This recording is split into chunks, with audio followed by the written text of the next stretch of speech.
the government has decided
to an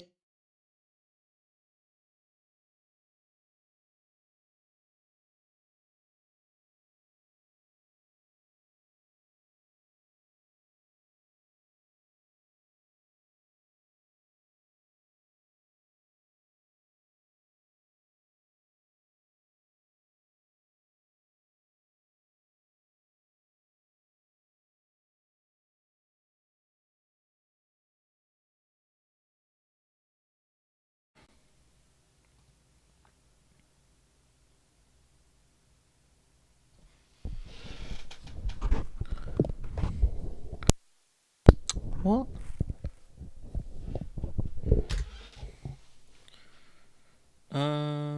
Where's it gone? So, okay. Is it working now? Have you got sound now? I think he's fixing it. Yeah, I've just fixed it now, I think. Let me see if my headphones are actually working. Within 24 hours of being appointed by the through 4 Yeah, headphones are fine. What I did was I changed. So I bought some new kit. So I plugged my microphone into the back of my computer. So I changed the USB port. So I've just been rambling to myself. Great, phenomenal, great start. Okay, so yeah, I need to change up my PC as well. I think I need more USB ports. I need front I/O.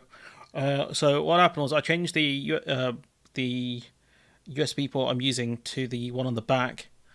So I didn't, for some reason my computer likes messing around, so I just had to sort it out on OBS again, because OBS hates people. I think I'm convinced the people who work at Open Broadcast Software, as good as the software are, just absolutely just hate everyone. No, I think I'm doing good for tabs, to be honest. Let's see.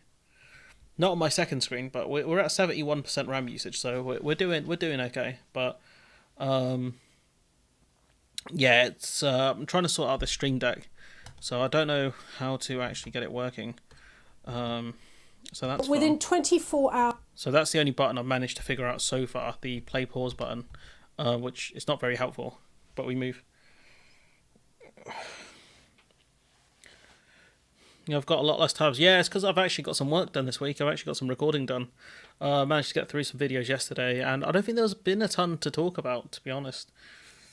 But yeah, we've got some questions, so we'll go through the questions first, and then we'll get everything else. So, seeing the Conservatives pass the rules allowing the government to spend 100% more on election campaigns, do you think they'll raise that amount of money? And also, will they get anyone on the streets to campaign? So that's let's take that in two parts. So, with the first one, they are struggling for funding at the moment. They must be confident they're going to get some big donations. They must be confident that the money's going to roll in. Otherwise, they wouldn't have changed it. Because at the moment, the money's on Team Labour. So, there was an Egyptian. I think it was an Egyptian dude donated like 5 million or something to the Tory party. So that's something. But I don't think they'll reach their new cap. I'd be surprised because the money's not there's not many businesses backing the Tories. I think as much as there was kind of in the last election, in my opinion at least. So I don't think so, honestly. Excuse me. I don't think they'll reach the cap. I don't know why they've changed it, unless the only way they're going to do it is if Sunak's wife donates a lot of money to the party on the sly via like those like companies they own. That's the only way they could reach it, because the bloody boxing is on. Oh, the Saudi thing, isn't it? Yeah, the sports washing event. So yeah, I don't. Oh damn! Should have ordered pizza. No. Anyways, oh now I'm mad. Anyways, I don't think they'll reach it. I don't think they'll reach it. I'll be honest. So there's that. Do I think that? Yeah, of course. I think they'll get some people out to campaign. I don't think they'll get a lot of people. I think the Tories complained about it last time. There wasn't a lot of grassroots support at council level. So I imagine they're not going to get a ton of support this time round. I don't see it. I just don't see them getting the support. So I think in terms of the campaign spend, it's very surprising they did that. I mean, unless they're going to argue, Labour are spending outrageous amounts of money, therefore they can't be trusted. I genuinely cannot see the argument. They're going to have issues getting people knocking on the doors. Yeah, 100%. I don't think there's anyone who's really going to do a lot of door knocking for them. I think they're going to push whoever they've got really aggressively to knock on as many doors as possible. But I can't imagine they're going to have a ton of support. So this question, I hope that answers your question, QA. This question from Verti: why no one is talking about the economic impact that's coming the 2nd of the 1st 2024, the day when London's not going to crash. Let's be real, that's not going to happen. How dirty will the Conservatives fight the next election? I think it's going to be pretty bad. I think it's going to be pretty gross, this election, because Sunak's down in the polls. He needs to do something. So I think they're trying to attack Starmer's record as CPS. It's been pretty embarrassing so far, I'll be honest, with them claiming Starmer's a bad person because he defended a dog or something. I don't know. They tried to say that he defended, I think it's Abu Qatada or someone like that, when he doesn't, as kind of many people, I think even Phil pointed out, the way the barrister system works is, if you've got the money, then they have to defend you. They don't get to pick and choose who they defend. Have the Conservatives got any target seats? I think they're just desperate to hold onto the heartlands, to be honest with you, because they are getting pushed. They are getting pushed pretty badly. So yeah, I don't know about that, but I think this election is going to be pretty gnarly, to be honest with you. I think the papers are going to go into overdrive if they decide to back the Conservative Party. Labour have tried to cozy up to the Times, which I think is owned by Rupert Murdoch, really aggressively. And I don't know how well that's going to work. They're kind of trying to mimic what Tony Blair did back in the 90s when he got managed to get the Sun to back him. So it should be fairly interesting to see how that pans out. But so I don't think it's going to be great. I think the Conservatives are down in the polls, and they are the nasty party, let's be honest.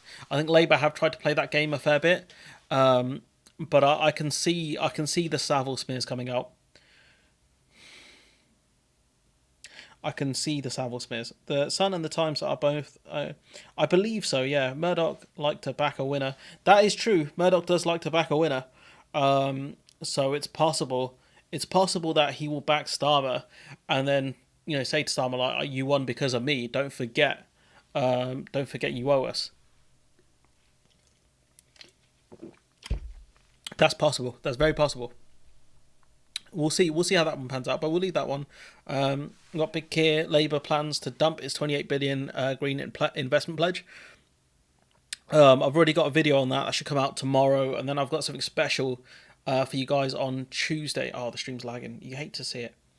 I've got something very special for you guys planned on Tuesday, which I'm tempted to do an early release on for the patron / members.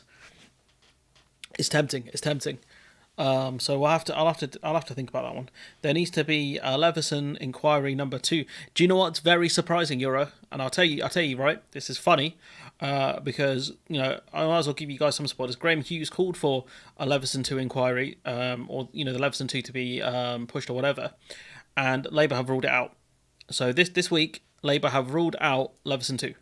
So, yeah, that is pretty funny. 28 billion is peanuts in government spend, but in short term it will... Yeah, you're not wrong. I mean, it's still less than test and trace, but the problem is Labour have turned borrowing into a dirty word. They keep saying, we're not going to borrow, the economy's broke, can't turn the taps on. All the Cameron arguments from 2010, they used. And so now... all the 2010 Cameron arguments they're using. So once we go post-election, growth is still sluggish because they haven't invested that much money in the economy. How's it going to play out? Like I don't. This stuff kind of baffles me. I'll be honest. I genuinely don't see the strategy here, but I'll keep that for the video because I wasn't asked any specific questions on it. Did you see John Cleese compared woke to the? I don't even know who John Cleese is. I'll be real. In the immortal words of Conor McGregor, who the fuck is that guy? Who is that? Who's that? No one knows who this brother is. I'll be honest. So, going back to this. Labour. Oops. It's just a very intrusive thing. Are waiting for Labour to do the same thing in '97. We will only spend the same as the Conservatives. Yeah, I mean, it's not great. I remember Corbyn supported Leveson inquiry number 2, but you know what happened to him? Literally, whole press. To be fair, he brought a lot of things onto himself. I'll be honest. So I don't have a ton of sympathy. But this article sourced from the Guardian, so we'll see how the Star fans take it. To be honest, we'll see how it goes. Apparently this was a masterful move from the Knight, dressing in military fatigues, trolling the Tories somehow, and this was another masterful move from the Knight, who's 20 points above. I suppose he doesn't look as stupid as the Tories do when they do these kind of photo ops, but yeah, I'm not seeing this kind of masterful manoeuvre from him. So he's this glorious trolling guy. I'm not seeing it. Oops. To be fair, I don't know if I'm even going to keep that article, to be honest. But yeah, no, I'll probably bin these off, to be fair. I don't think I'll do like an individual video on them. This from Victoria Adkins, I found this very shocking. Hours of being appointed by the Prime Minister, I called the BMA in all of the committees, the chairs of the committees, to say to them, look, I would like us to work together. And we have managed through hard work and through compromise to find an offer that I hope will be accepted by consultants. And I've also, we've managed to find a fair and reasonable settlement for specialty doctors as well. The last cohort is that of junior doctors, or doctors in training, as I prefer to call them. And calling them doctors in training is nonsense, because these people have been training for years, who will actually look after patients and things like that. Yes, they are still, I think, technically in training, but using the term doctors in training makes it sound like, they've just got out of medical school and it's their first day in the hospital or something like that. What the Tories are trying to do is drive a wedge between the different parts of the NHS. That's what they're trying to do here. It's old school Tory tactics. Yeah, it's all right, don't worry. It won't be a long stream. I need to go. Jenny going live. If I don't watch it, I'll be boxing too. Wow, Akis. I see how it is. Yeah, I see how it is. I didn't know she was going live, but yeah, I see how it is. Wow, Akis, you have shown your true colours today. You've shown your true colours. Do you think Corbyn will stand? Yeah, I think he'll stand. I don't think Corbyn will run as London Mayor. I'll be real. I don't think he'll do it. I think to do that to Sadiq Khan, I think would be incredibly unfair. And I think that would be one of the dumb things they would do. That would help the Tories. I found this clip quite interesting. The number of people needing end-of-life care is forecast to grow by 25% over the next 25 years. The source for that is Marie Curie, who run hospices. And 1 in 4 families in this country aren't able to access the end-of-life care that they need. That's according to the Association of Palliative Medicine. If you put all of that together with the fact that hospice care in this country is only 1/3 funded by the state and 2/3 funded by charity, that's not really the mark of a civilised society, is it? Well, in terms of the funding that It's Nick Ferrari levels of mic breathing here. we provide at national level, in fact, this year there's been an investment of £1.5 billion that we've said to local authorities and ICBs, as I say, integrated care boards, which are the local boards. Sorry, I'm constantly trying to cut through the jargon of the medical system, but they're the system of care boards where we try You've not seen the long arms of justice that I unpack in Big Man. Do, as the title suggests, integrate both healthcare and social care, for many of the reasons you've just set out, and so we've given around £1.5 billion to local authorities and integrated care boards for them to spend locally as they feel the needs of local populations require. But it's still the case that hospices in this country are 1/3 funded by the state. So I was ironically interrupted at the exact same time I was going to say something, which is pretty funny. 2/3 of hospice funding in this country comes from charity for the most important days of people's lives when they're dying surrounded by their families. I mean, is that a mark of a civilised society? Yeah. From what I've read, some of these hospices are in dire need, I think, of staff and resources, or some of the care elderly, kind of end-of-life people get left kind of dehydrated and without food in some of these places. Not all of them. You'd have to check individual places. Don't want to scaremonger anyone. But some of the care, the people at end-of-life are getting, is absolutely horrible. And the fact that it's funded mostly through charities just shows you that this is David Cameron's big society right here, that certain duties that should be carried out by the state are ultimately carried out by charities. And as people become more cash-strapped, the more difficult... as people become more cash-strapped, the more difficult it is for them to donate to charities. And therefore, it makes the whole system just collapse when the stuff should be funded via taxation. And we also, this summer, we've announced a further £600 million investment into social care, which will help people who are living or who are both resident in hospices, but also, of course, who are receiving other forms of care, social care as well as adults.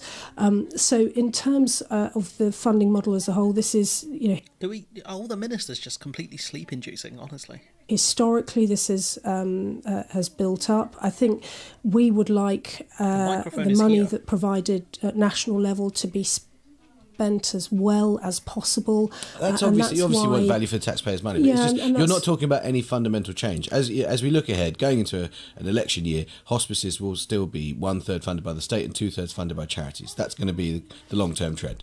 It's a beautiful framing there, really, isn't it? It's the fact that the government aren't putting the money up. His guy's pretty good. So at the moment, on the financial outlook I have before me this morning, we have invested this £1.5 billion across. And this is another classic Tory trick where they talk about the big figure, but what's that being divided up amongst? How is that being divided and over what time period? Is this 1.6 or whatever over a year, over 5 years, 10 years? This is the classic Tory trick, big figure. Oh my God, 1.6 billion, that's so much money. Divided by how many groups over what time? Local authorities. Joke. This lady's a joke. And, if you want to know how someone feels about her, this geezer's not a fan. The wider discussion, if you want to have it, should be about how people, and I had experience of this same minister when I one-on-one as a junior minister myself, is why people who aren't actually very good at the job and aren't actually that competent or professional, and yet have this remarkable self-belief, arrogance, to think that they already know everything the minute they start in the post. Why do those people progress in politics? And the people who are the quiet, nice, amiable and effective ministers rarely do progress. And indeed, in my experience, a number of them of my generation exited politics for this very reason. But she is considered nice and competent, isn't she? Isn't she? I don't know about who. I mean, what I observed personally, I don't want to make it just about Victoria Atkins. I could give you a list of names of people who I would read in the press were fantastic ministers, stars of the future, soon to be in cabinet. And the ones who actually were good at what they did, who actually were effective and were popular and supportive of their civil servants, rarely got such write-ups. That's because, a lot of these prime ministers, what they do is they value. Don't worry about being late. They value loyalty over everything, because what you don't want is a cabinet minister to outshine you when you're leader. So what you do is you fill up the cabinet of loyal stooges who will never really make any progress, because if they do, it will make you look bad. It's one of the things Putin does. He's quite good at it, Will put in real stupid people in charge of certain positions, so they can't do anything to them. They can't overthrow them. And in the Tory cabinet, loyalty goes over everything. And I think that's kind of stuck around under Truss, under Boris Johnson especially, and under Sunak. They look for loyalty over everything else, because the last thing they want is a minister to do well and cause a leadership contest. I think there's a question to be asked. I think his name is Julian Green. Or Julian Knight, I can't remember which one it was, right? He actually managed to get Stormont reopened back into, I think it was like 2017. Excuse me, or 2018, right? And then that guy, instead of being promoted or being allowed to keep the role, they shuffled him out. That's a guy who actually achieved something whilst he was shadow minister. Not shadow minister, an actual minister. And they got rid of him. Like, why would you do that? This is a guy who managed to get Stormont reopened at the time, which is an incredible achievement given how kind of stupid the DUP are. With what they're doing. It's about the quality of journalism in this regard, Ian, because actually I think what sorry, it's been a long day. Corbyn would have to run as an independent, yes. Most people want, be it in a Conservative government or a Labour government of the future, is just for the best people, the competent people, to be in post and also to be rewarded for being decent and competent. And unfortunately, but yeah, we see that in the Labour Party. The fact that Wes Streeting is given a shadow ministerial job, that man's an idiot. That man's an absolute moron. Fortunately, over the last decade, and this is our political generation going through this, Ian, the ones who actually were really good didn't really progress very often. There are a few exceptions. The ones Please don't mention Roy Stewart, please. No. Who actually could talk. Yeah, fuck that. If Roy Stewart joins the party, then I'm voting Green, bro. I'll be honest. A good game, who could walk into the room and arrogant. Yeah, the junior doctor thing is a classist attitude, to be honest. But I think they give them that title in order to devalue them, so then they can't ask for what they deserve. I think that's why they're given that title. At least that's what the title's been used for, I guess, in that sense. Maybe it was given for a good reason, and then the Tories kind of weaponised it, saying you're a bunch of kids or you're a bunch of young G's. You don't deserve to get paid properly. Arrogantly think they were in charge, even though they displayed remarkable ignorance within minutes. They're the ones who progressed. Well, I don't. Yeah, honestly, fuck Wes Streeting. Like I said, I'll say it straight up. Like, I hate that geezer.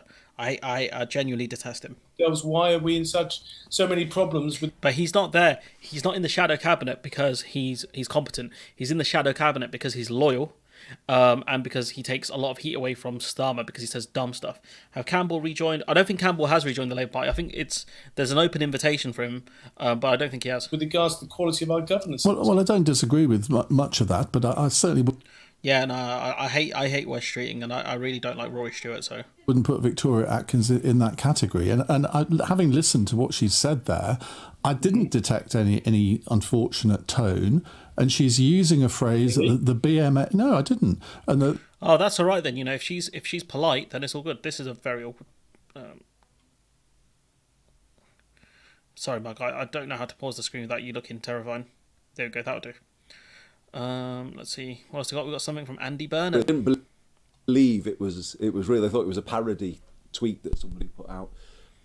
Do you know the thing about Twitter is, right? The parody tweets have gotten so good, and because of Elon Musk ruining the blue tick system, you genuinely can't tell what's parody sometimes. You really can't. Came here for their conference, announced the scrapping of HS2. Well, people probably have different views about that, but that was money for the North. Let's be clear about this. That was money that was going to be spent on transport infrastructure here. And now they're boasting that they're redistributing that money. And where's it going? Well, I think we could have guessed, couldn't we? It's going to London. Let's go. Instead of going to Manchester, it's going to London. Let's go. Let the North know that the Tories do not care about them. This stuff from Michelle Moan was quite interesting. She's caused a massive stink because the Tories have gone after her, I think specifically, to kind of make her kind of the full person for this, to say, look, we've actually done something, and she is fighting back, I think, viciously. So why have the government taken to destroying and burning PPE?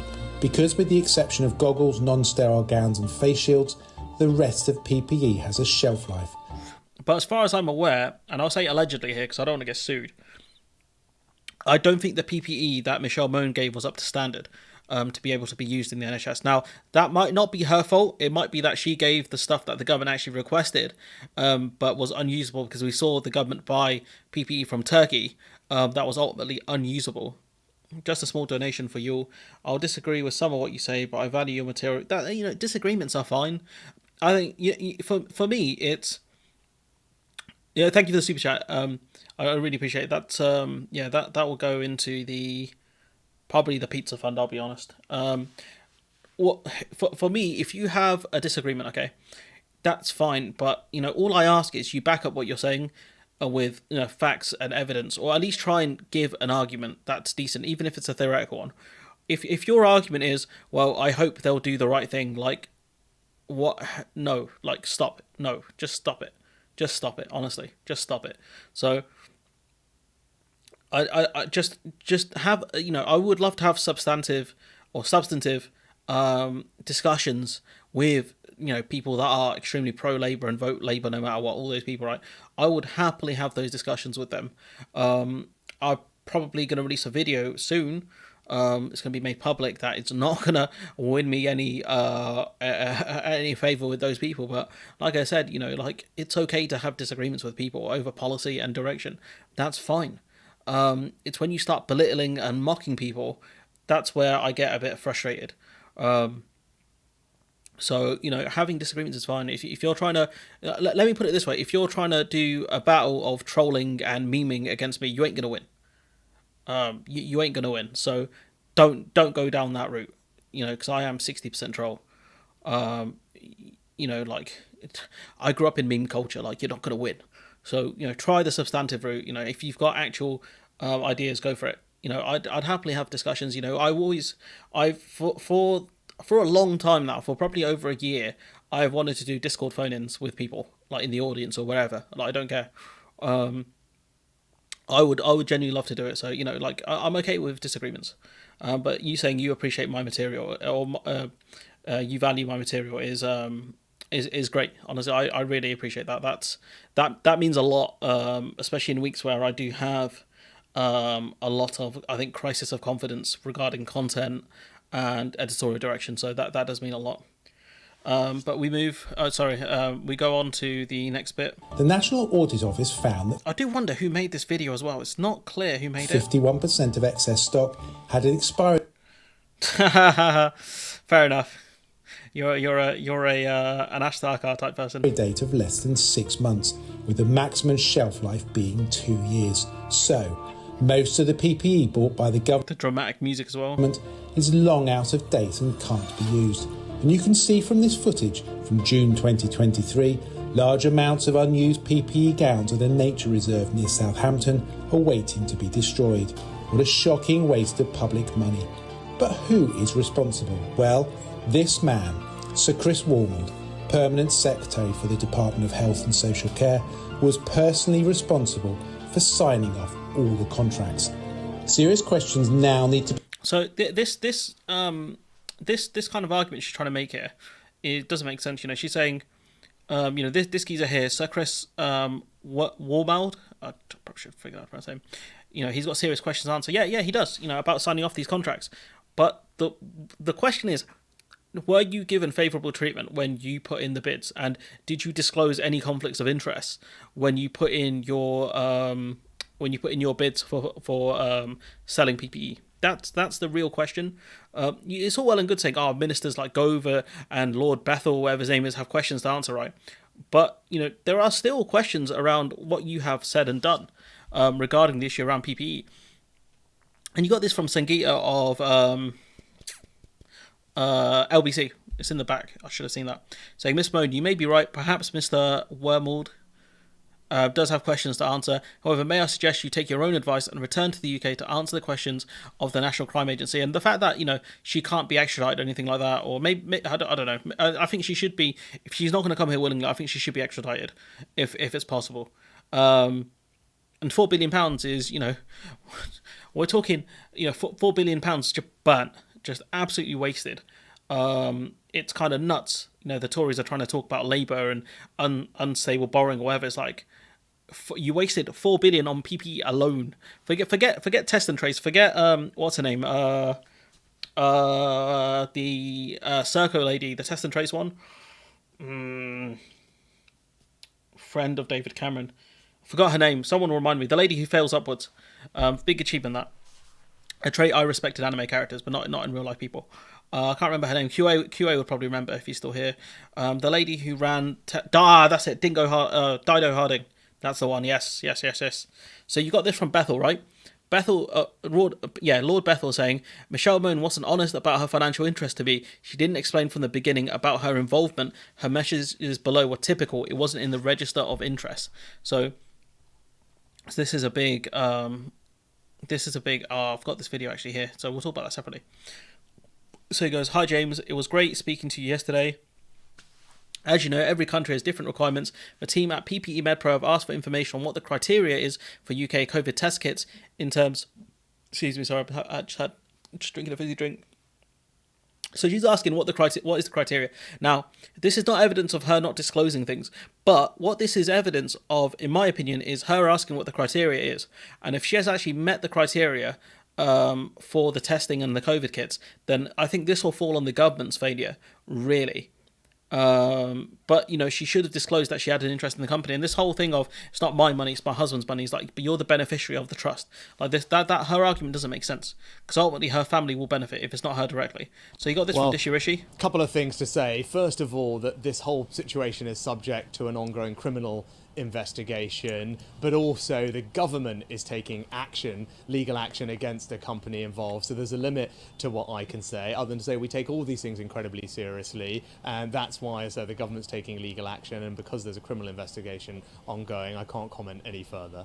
So it's possible, Michelle Mone is arguing, I was honest with the Cabinet Office, the government and the NHS in my dealings with them. Bethel is arguing she wasn't honest, right? You have Rishi Sunak saying he's going to take serious action. So she's saying they all knew about my involvement from the beginning. However, Michelle Mone admitted to lying to the media over her links to PPE MedPro. So, unless she has evidence, I think, to say that she did inform the government of her interest in PPE MedPro and disclose that to the government, but then lied to the media. Lying to the media is not illegal. I don't know. She's on shaky ground. She's not benefiting. Yeah, no. I mean, if her husband dies, she's the beneficiary of it. So, that argument doesn't make sense. And he could always change the rules around who's the beneficiary of the trust. He can change it any time. So that's just nonsense, honestly. So there's that. This is this from the newsagents, kind of discussing the situation further. Who was in charge of PPE MedPro? And Doug Barrowman said yesterday that he was de facto in charge of the company, and you have said that is deeply problematic. Why? So, since 2016, companies have been required to declare who their true owner is. The term used is person with significant control, PSC. Now, often the true owner is just the shareholder, the person you see on the company's books. But sometimes there is someone else, maybe above a chain of companies, maybe above a trust or some other complicated arrangement. That means some other person is the person controlling the company, and they have to be declared. And if you don't do it, and you know you should have done it, that's a criminal offence. Now, I wrote about 3 months ago that it seemed fairly clear here that the PPE company, PPE MedPro, was controlled by Douglas Barrowman, but that had never been disclosed. I think Barrowman is her husband. Douglas Barrowman is her husband, I think. Given that he's in the business of running companies, that's what he does. Surely he knew that it should have been disclosed. So it seemed pretty likely he'd committed a criminal offence. And he essentially confirmed that in the interview yesterday. So he incriminated. He admitted. And so one of the things about Laura Kuenssberg's strategy for interviewing is it only works if you have a really stupid person you're interviewing who is really willing to incriminate themselves, as well as good follow-up questions. That's what Matlas did to Prince Andrew. What Kuenssberg did is, I think she did a bit of that. I didn't watch the full interview, but I've seen a couple of clips, and she seemed to have let them speak, let them make dumb arguments, and then come up with decent follow-up questions. I think that's what she did from the clips I've seen. And she, I was against the BBC interview originally because it's like, why are you letting these people who are under investigation try and kind of discuss their case. Like you're not meant to do that, and B, it was dumb for them to do that. It's very Prince Andrew like in that sense. But also I was worried that Koonsberg would just let them just spout endless lies. But I don't think those two were smart enough to realise they were given a golden opportunity to get away with stuff. Yeah, attacking the Good Law Plantier, attacking the Good Law Project. I think I saw something about that. He admitted being the ultimate beneficial owner of PPE MedPro, which means his name should have been on the company, and it wasn't. And what's the penalty for that?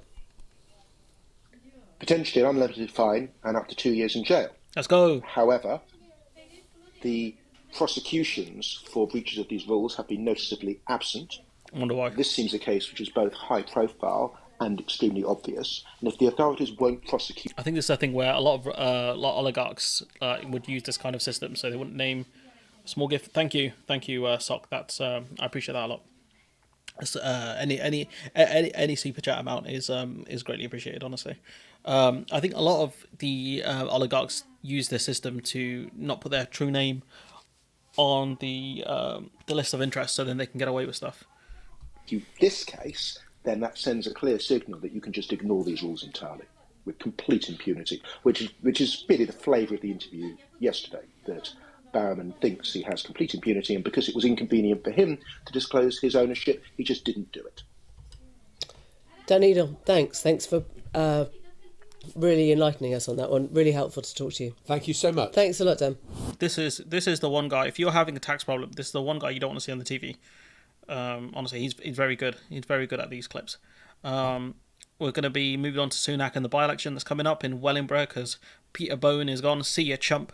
I can't wait to get that on the soundboard because I bought the Stream Deck, but I just got to get it working. But See ya, chump is definitely going to be on there. And I'm glad this person's gone. Honestly, Peter Bone. I do miss the way John Burko used to say his name. That was hilarious. There's a little video on that. I don't think this is a done deal for Labour. It could be a win. And I say that because I think Labour, I mean, you're right, they're playing down expectations, but I think they're talking about manage expectations. That's what they're talking about. Still more nervous because they haven't got the time. I was speaking to some of those who were sort of running the campaign. When it came to mid-beds, they had a long time to prepare. I mean, they knew what they were doing. That's why Nadine hold on. Right. Oh, that's an interesting one. I didn't think of that, actually. That's why Nadine Dorries stayed on for so long, to give Labour more time to steal the seat. Oh, that's a tasty one there from Goodall. I mean, I don't know what was going on there, but they had enough time to get all their data collected. And I've been told this time it's going to be big, brash, positive challenge, right? That's how they're going to go in there because they've only got a month to do it. They're just going to go and sort of singing and shouting. They can't actually knuckle down all the data in time to work out exactly what is going to... They know people don't like Peter Bone there, but in a way, they're not really fighting him. They're fighting the Conservative values of, whoever Rishi Sunak wants to put in next. And if they get that wrong... I disagree with that. I think what what Labour have done is spun her lines in case they lose, saying we don't have enough time to do data collection when they have done. They've got the Wokington man, the Stevenage woman, and all the other nonsense. So I think that this is kind of baloney, to be honest. This is what I think kind of people like Starmer kind of excel in, which is managing expectations, saying, probably going to lose because of some nonsense excuse, and it's not going to be our fault if we lose. That's what they do, I think. As you said, it's still a nearly 20,000 majority to overturn. I do think Wellingborough actually weirdly becomes quite an important moment in the early part. If he wins it, next year. Yeah, if he wins one way or the other, it's a big moment. So if he wins it, there will be those suddenly clamouring to say. So let's imagine it's in like mid-February, and I think Emily, you're right. They'll probably try, I would imagine, to do it early so they can exactly prevent Labour's ground game getting up and running and try and just sort of. And also get it out of the way. Get it out of the way, exactly. If they get a win, then people say, even though it's a rock solid seat, oh yeah. Yeah, do I have that? No, I don't have the tweet. I'm mad. No. Cool team. I had it, yeah. She's trying to... she tried to sue the... no, I think she's being sued. I think she's being sued by the New European. One sec, let me have a look. I don't know who she's suing, but I think... European suing... what's her name? Moan, that's it. Yeah, the New European are suing Michelle Mone. So I don't know if she's suing any papers, but she's being sued. She's suing Byline Times.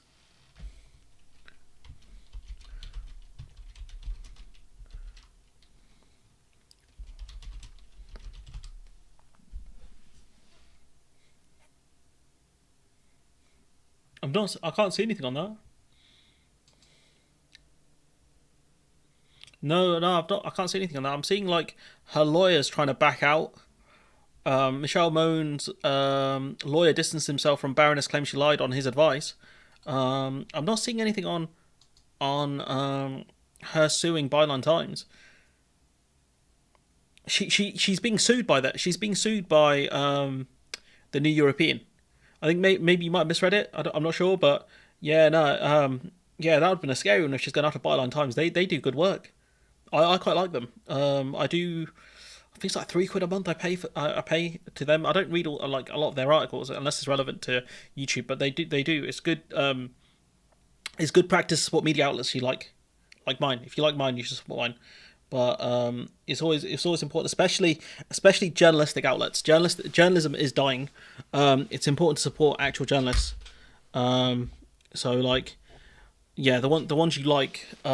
She threatened the Byline Times. Okay, it's important to support the outlets you like, especially the journalist ones, because they do frontline work. Great to hear Moan being sued. If she's trying to sue Byline Times, Moan will lose. It depends what her argument is, because she's got money. She's got good lawyers. She can get good lawyers. If anything like me, no, you feel didn't start right until the third week, bro. What?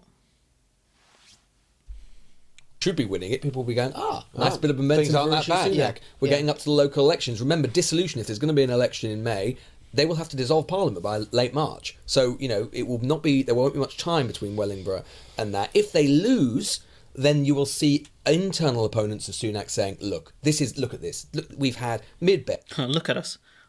Who would have thought? Not me. We've had Wellingborough, we've had Selby and Ainsty. We're probably going to have terrible local election results. This is our last chance to get rid of this dead duck, Rishi Sunak. And his internal political position becomes more unstable. So I think Wellingborough will, especially losing a safe seat, weirdly, quite an important moment. Very compelling for the newsagents. Very compelling for the newsagents. Yeah, I think if you lose another safe seat, and you get transferred to the local elections, yeah. It's all right. The fear was there. How many elections coming up? I don't know. The one in Wellingborough, I don't know if there's any more. Are you talking about like elections in general? So I've just got like dust. I'll get rid of that later. Are you talking about elections in general? Because I don't think I've got. Let me see. I don't think. Touch the mic. Great. Let's see. General. Northampton Council election.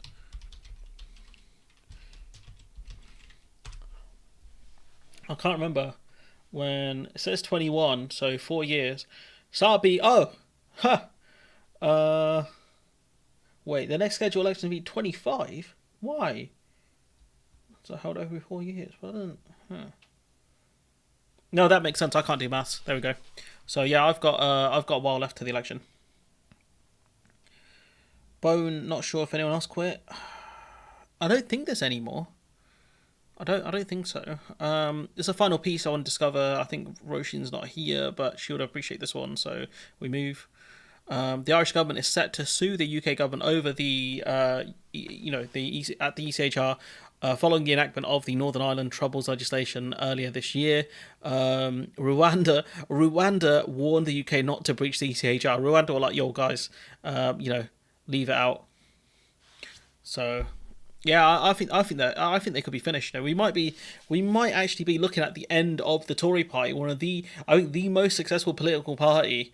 Bristol MP, who's that?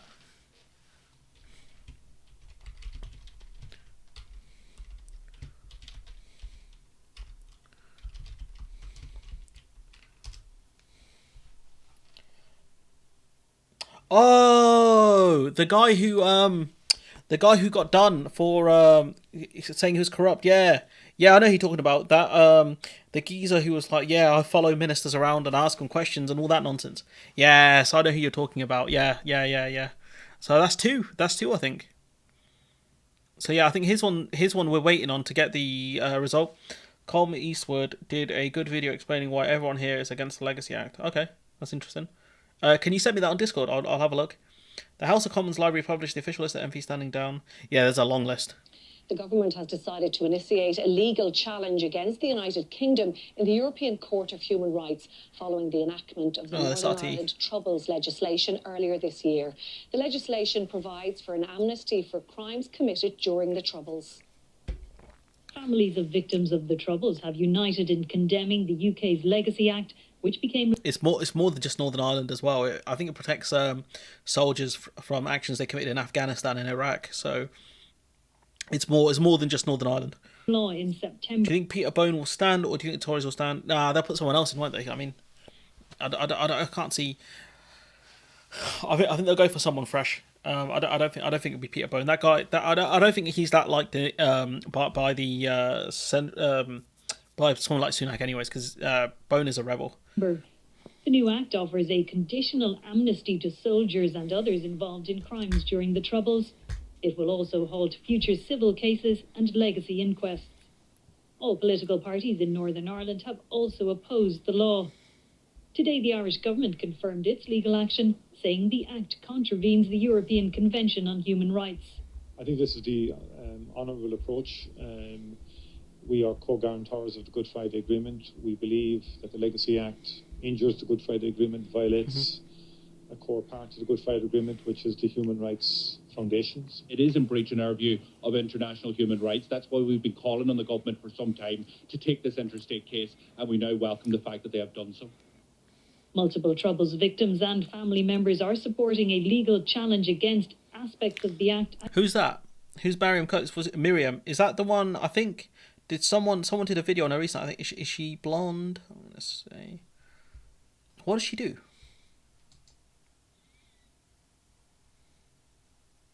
Why is she being investigated by the Standards Committee? See, bear with me, guys. I'm just gonna have to catch up on this. Causing action significant damage to the reputation as I think I've heard of this. What does she do?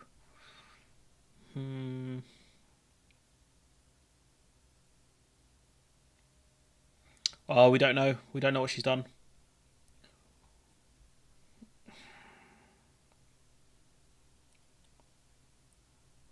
Culture war. I mean, she's no big loss. Let's be honest. She's no loss.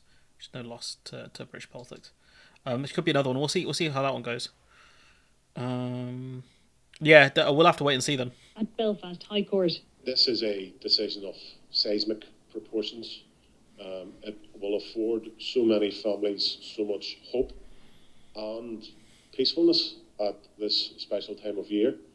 This is a video I'm going to do a bit more research on before I actually cover it. But it's interesting. The Irish government are set to take us to court to the ECHR, and I think the Tories will use this case to say why we should leave the ECHR. Why should a foreign court have jurisdiction over us? But I'm glad someone is actually standing up to these idiots. So this is good. We respect it. And so this from Dominic Grieve. There is, I think the government made a mistake when they promised in 2019 to bring in this legislation, which was aimed to satisfy veterans' organisations. I know a lot about the subject. I was Attorney General. We've had to grapple with the issues of inquests, and they are problematical.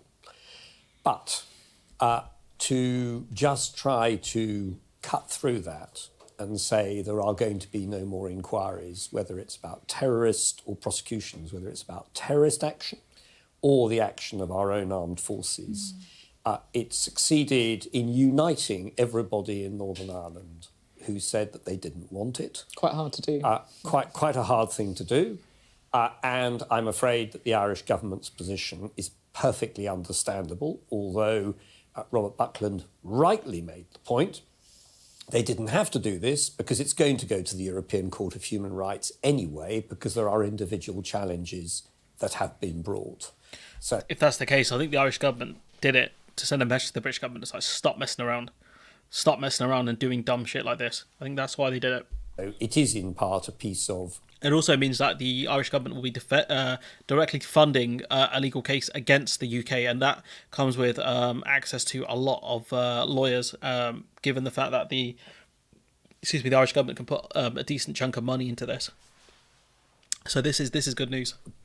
politics by the Irish government, but one to which I have to say it might be the case that Sinn Féin might have bullied them into this position as well. That would be because in the clip we watched, I think the Sinn Féin guy was saying like they've been calling on the Irish government to do this for months. So it could be they felt political pressure to do something. I think they were entitled to do, in view of the fact that they say that it's a breach of what they see as a fundamental of the Good Friday Agreement. Yeah, I'd love to see more kind of analysis on this so I can actually do a better video on this. So we'll come back to this probably in the new year, because legal cases take forever anyway, so like, I could do a video on this end of Jan. It'd probably still be relevant, to be honest. We're gonna end the stream here. I think I'm still kind of upset that the Stream Deck wasn't as easy as I thought it'd be to use. I should have done more research on it, but yeah. Some unionists want to talk to the Irish government. They're in agreement. That's very surprising. It's very surprising that the unionists are backing this. There's a lot to unpack here that I am not. No worries, Kieran, man. It happens. There's a lot to unpack with this legislation. Like, I'm not the guy you want. I answered questions at the start of the stream. I'm not the guy you want to be kind of covering this stuff, because I have not got the expertise for it. I'll be honest. But yeah, I'll be looking. Good night. I'll be looking to end the stream here. I've got like a lot of content I think set for next week. Yeah, I've got a fair lot of content. I'm annoyed there was a Rwanda one I wanted to get out a while ago, but I just lost my opportunity to do it. 2, 3, 4, 5, 6. Yeah, I've got enough videos for a while, and I've got some time off, so I'll probably Government of Ireland case goes directly to ECHR, victims case go through the UK legal system. Okay, that's okay, that makes sense. Yeah, not as complicated, but still a lot of background reading I have to do. Let's see. Might stream on about work Thursday. Max streams on Tuesday. Conundrum. But yeah, I don't know. I'll figure it out. Most likely. I've got some family to see as well. Slag someone off. Well, if you actually want that, then you're gonna get your wish on Tuesday. I think that's when the video is going to come out. No, I won't do early access. I'll start doing more early access videos for the members and stuff, though. That I will be doing some cool stuff for people, hopefully. But anyways, I'm going to leave it there. Let me know what you think. If you do watch this back, it's always appreciated. Just drop some feedback in the comments, because those are permanent and much easier to view than this stuff. Than the live chat. Yeah, it's been really good. Appreciate people dropping by. Oh, a question. Do I think the DP will use this as a wedge issue? Nah, I don't think they will. If unionists, if it's the case, which it looks like unionists oppose this legislation, then no, I don't think they'll be able to. I don't think they'll be able to use it as a wedge issue, to be honest. Yeah, see. Hopefully just, if you have time off during the holidays, then is AJ fighting now? Oh damn, I've got to run upstairs then. Yeah, if you just enjoy your holidays, everyone. Hopefully we'll see you guys and gals and whoever else in the new year. But I might be doing another stream before then. So we'll have to see. Maybe one more to end the year. And hopefully it'll be a good one. But I'm going to end it now. Let me know what you think in the comments. Appreciate the super chats. So thank you for those. Appreciate a lot of the direct support the channel gets. It does help out a lot, especially when it comes to getting more equipment and stuff. And keep an eye out, everyone, on Tuesday, because it's going to be a big one coming out, and we will be ruffling feathers. But anyways, I'll catch you lot in the next stream. Bye bye. When I decide it happens. Bye bye.